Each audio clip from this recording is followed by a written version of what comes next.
and that holds them back from achieving their success. Oh, absolutely. There is no other creature on this planet that has a brain that can generate more positive or negative thoughts than this mess that we have up here inside of our heads. And every one of these thoughts is tied to a word, a little speech, a little inner phrase. So consciousness and thinking itself is a word-based phenomenon. But the human brain is not used to having negative thoughts. If something negative happens out in the world, we get shocked, we look around, we go into survival-oriented mode. Now, it turns out that most animals, and even most mammals, really don't have negative thoughts. They're very successful at surviving in life. They're very successful at getting our goals. But we've grown these huge frontal lobes, and one side of them tends to generate worries, fears, and doubts based upon all of the little tiny failures we've had in our life.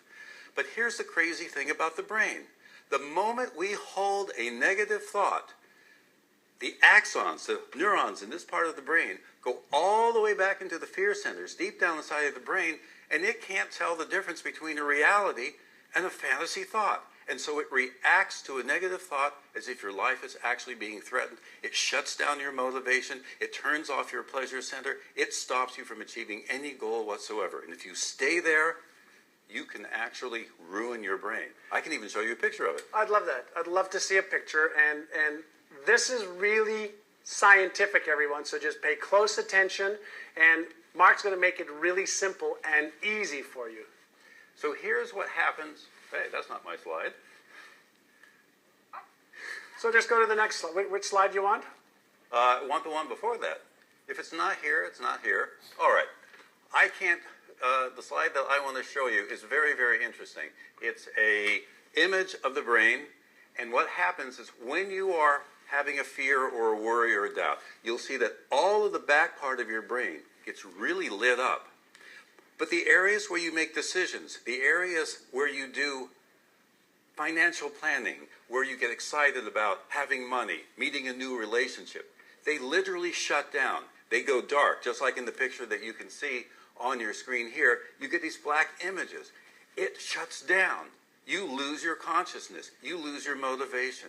You lose your awareness. And this is an awful thing to do. And the more time that you spend focusing on a negative thought that has no basis in reality, I actually want to show you living neurons inside of your brain and what it does under stress. And every negative thought that you have releases the stress chemical cortisol, and when enough gets released, it literally kills off a neuron, and it's the most amazing thing to see. So here's a little video.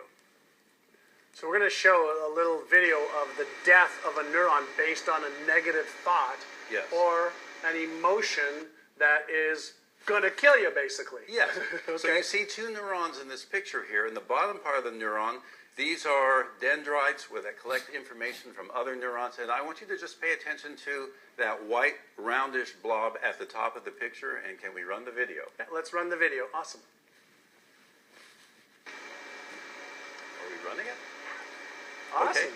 So if you watch that very closely, I can't see it from here in the studio. You're going to see that it suddenly goes, it actually implodes and explodes.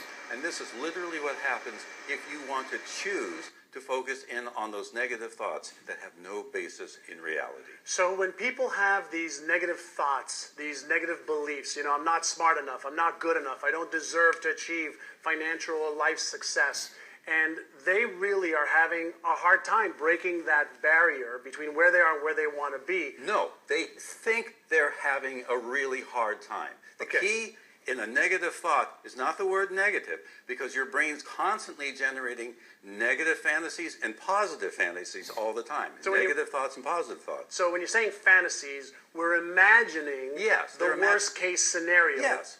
It's a great thing. You're standing on a high dive and you really want to jump into the pool. It's nice to look over it for a moment and say, oh, there's no water in this pool.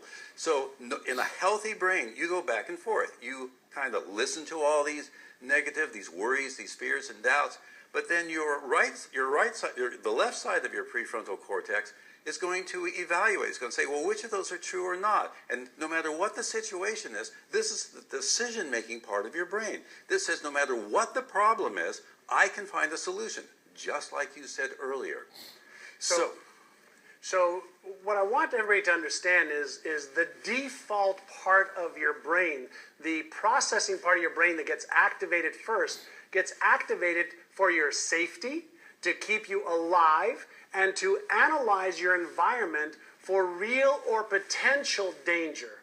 However, what Mark, has just shared as well is that we go into the memory circuits of our brain and we take information from our past that may or may not be based in our current reality.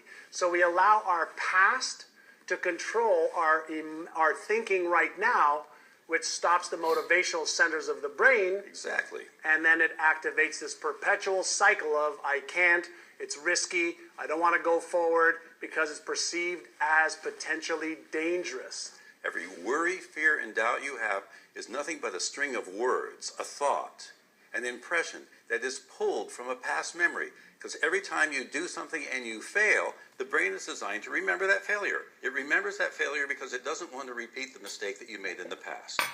Now, for other animals, when they see something new that's interesting, something else to motivate them, some other desire they have that they want to acquire, they don't plug into their worries, fears, and doubts. They don't have very big memory centers. We do. So the moment I see something new, if there's anything in my memory in the past that had even the slightest amount of pain, we get a little burst of cortisol. If we do not do anything, if we just listen to all of the noise, the negative and the positive thoughts going on all the time, the brain is designed to give more attention to the negativity. But it is so easy to train yourself to recognize those negative thoughts, know that they are nothing but a bunch of words babbling on based upon old memories, and now we can say, well, what do I really want? We can come back to focusing on our inner values, our deepest desires. And the moment you do that, the moment you close your eyes and you think about the things that bring you the greatest amount of pleasure and satisfaction and love, dopamine gets released from the motivational centers deep down inside of your brain. This actually makes consciousness expand throughout your brain, particularly on your left side. And now there's nothing holding you back from achieving any goal that you want. And then you just use your imagination, which are also thoughts, they're also fantasies, to go after what you want. But these positive imaginations continually release pleasure neurochemicals. And that's what keeps you driving towards your goals. I love that. And I want to touch upon why I started a little bit earlier